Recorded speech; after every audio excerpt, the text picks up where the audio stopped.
রাজধানীর পল্লবীতে ৮ বছরের শিশু রামিসাকে ধর্ষণ ও হত্যা মামলায় ২ আসামির বিরুদ্ধে অভিযোগ গঠন শুনানি সোমবার অনুষ্ঠিত হওয়ার কথা রয়েছে। অভিযোগ গঠনের মাধ্যমে মামলাটির আনুষ্ঠানিক বিচার কার্যক্রম শুরু হওয়ার বিষয়ে সিদ্ধান্ত দেবেন আদালত।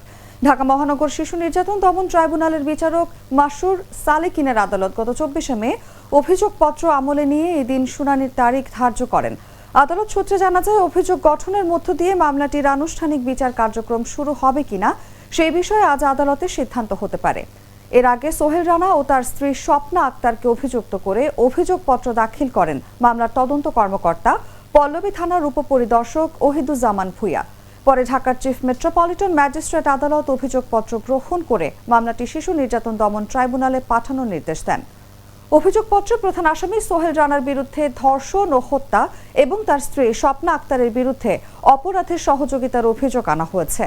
ডিএনএ প্রতিবেদন, ময়নাতদন্ত প্রতিবেদন ও ফরেনসিক আলামতের ভিত্তিতে অভিযোগপত্র প্রস্তুত করা হয় বলে জানা গেছে।